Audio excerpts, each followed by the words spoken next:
Hello, everyone. Welcome to Awkward Conversations. We are Seth and Sandra Dunn, and we come to you with these videos that have proven to be a lot of fun and also challenging. Talking about things that are awkward.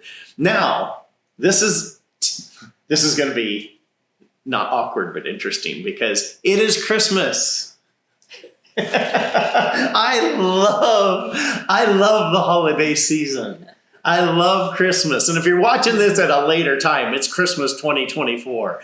I love Christmas.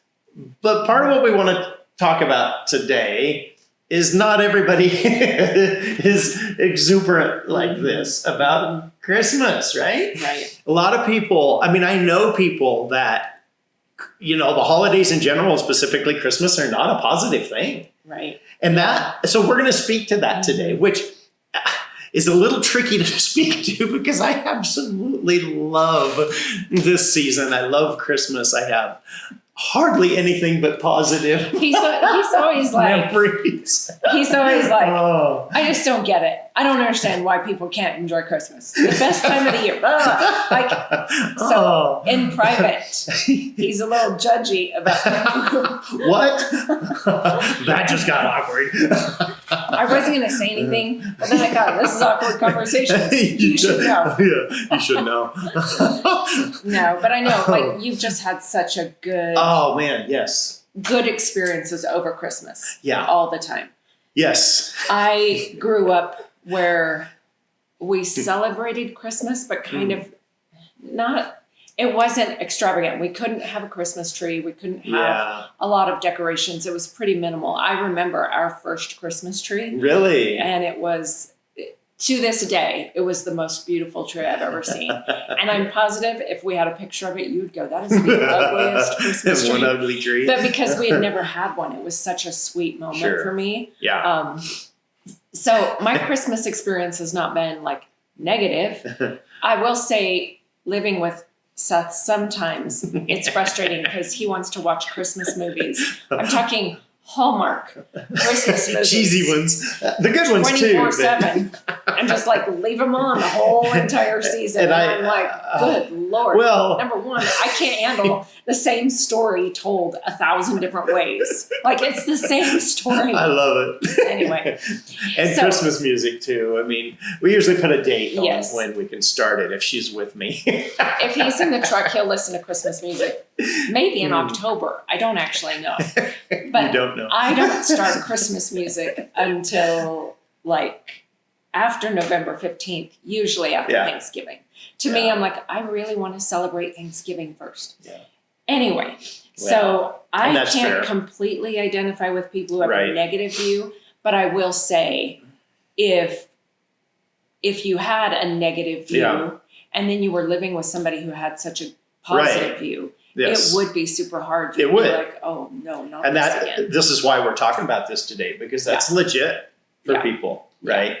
Yeah, and it's everywhere. It's not even just with their spouse in their home. It's all over town. I couldn't believe it. In October, I was hearing Christmas music in shops. I was like, what is happening? What is happening? Yeah, and she's right to say that I can get judgy about it because I've had such a positive experience. I'm not going to pretend to connect with those that have had a damaging experience around the holidays or just don't connect with it. That would be a more minor thing. There are people that maybe just don't connect with the holiday connection that I have. And then there are those that were legitimately harmed by it. Right. So I will say that she's right to say that I can get judgy about it, but I also will add, my heart does go out to people. I think because I've had such a positive connection to it, I wish everybody could have that. Yeah. I now realize that's not possible. So I try to be, gentle and understanding and helpful if I can. Yeah. Right. Yeah. So I don't know. Do you have some thoughts you want to jump into at all as far as how people handle that? I've got a couple of thoughts with it. I'd let you. I think jump in first. I think if holidays are a hard time for you, who knows why that is? Right. Could be so many reasons. Mm-hmm. But I would say if that's where kind of you find yourself as just being in a difficult space, Yeah. there's redemption for that. Yeah, good point. we can always, because his mercies are new every morning, That's right. we can always find redemption. That's so for good. whatever our thing is, whatever our struggle is, there's redemption for it. And so I would say, like, the first thing I would encourage you to do is like begin to, and maybe you have to ask God for the want to, right?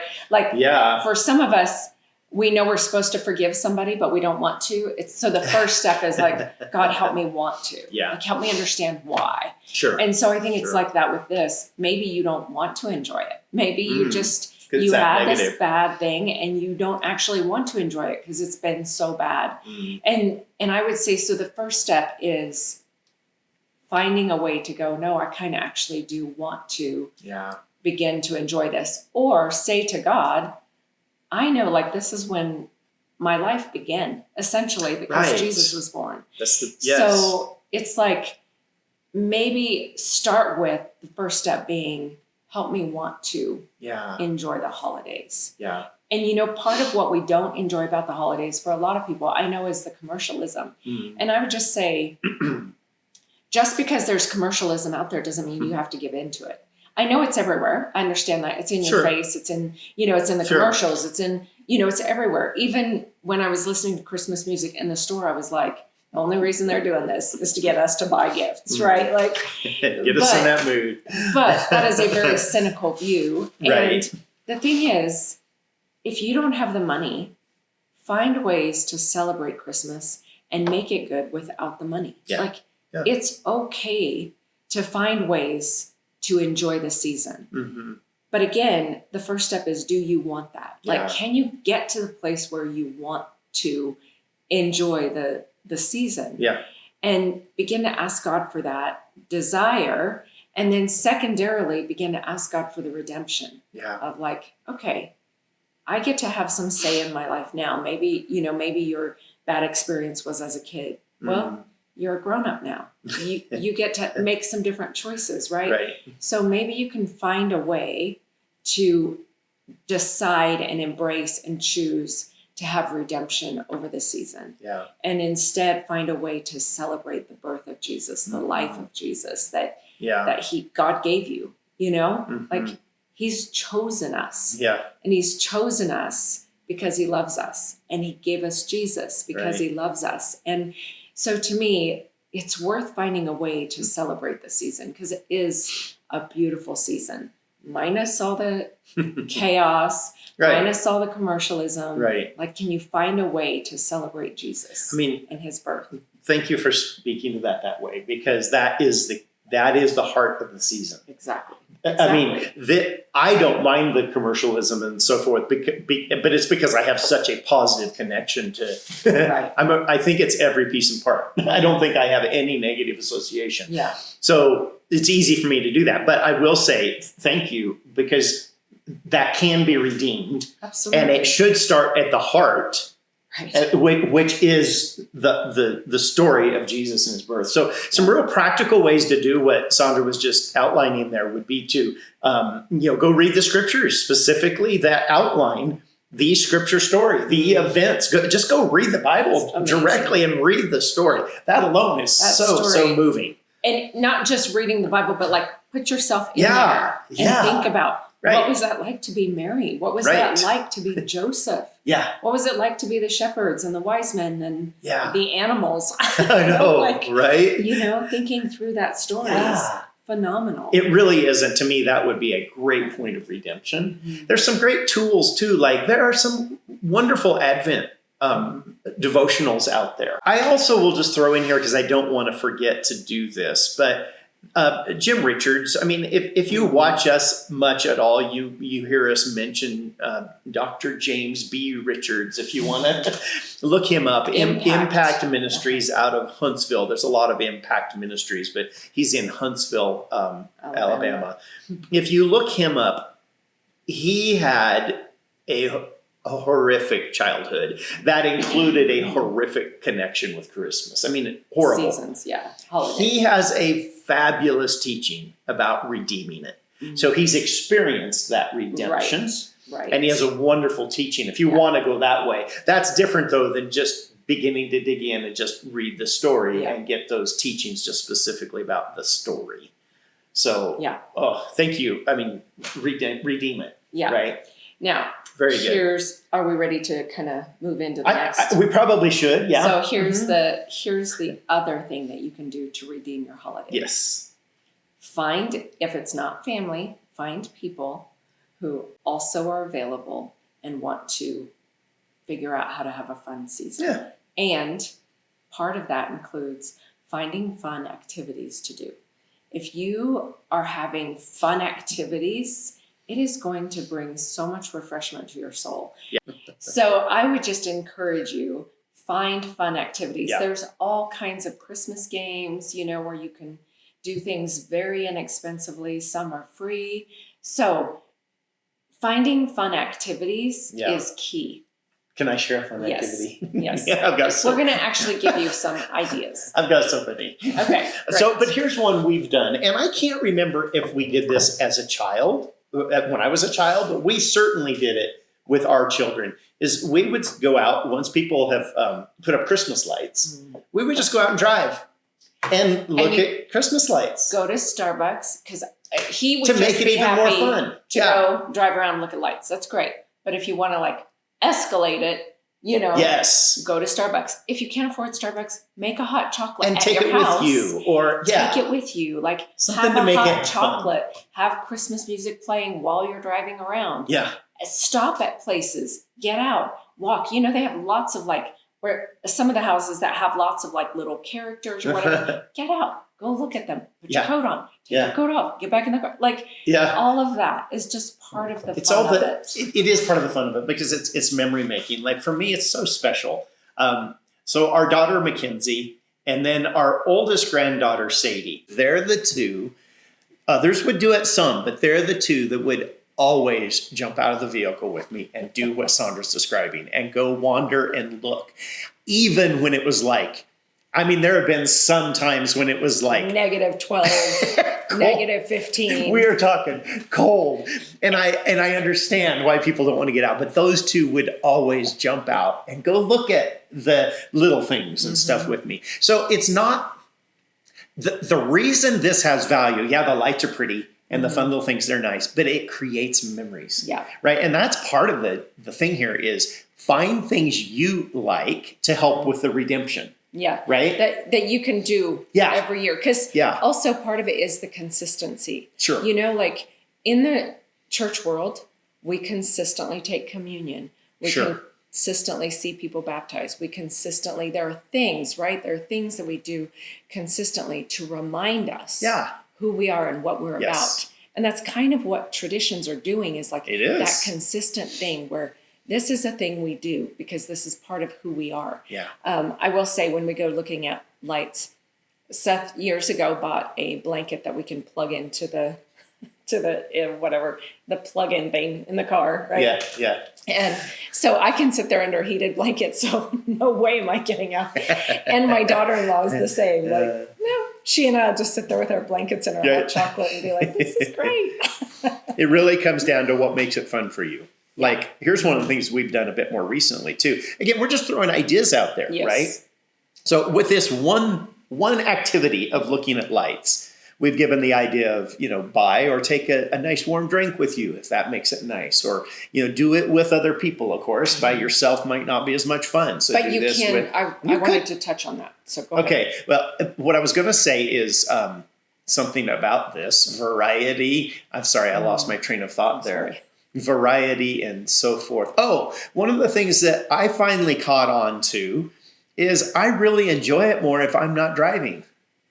Now, I can drive, that's fine. But I think I and probably everyone else enjoys it more if I'm not the driver. I'll say so why not tweak that, right? Yes. Yeah. So let me say why that's funny because this is another one of those awkward things. Uh-oh. I'm going to hide for a minute. I'll do what Anduin will do and just hide. You can't see me. Seth very much wants to please and perform, and it's important to him. Those are things that are important.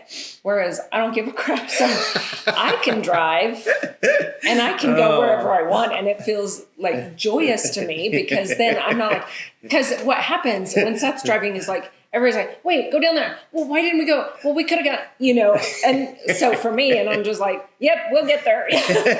Or maybe not. It doesn't matter. So so find what works and let your traditions work how they will work. Absolutely. I was going to say, if you are single and you really don't have friends, number one, hit me up. I'll go do something with you. But number two, you can go do those things and still have fun.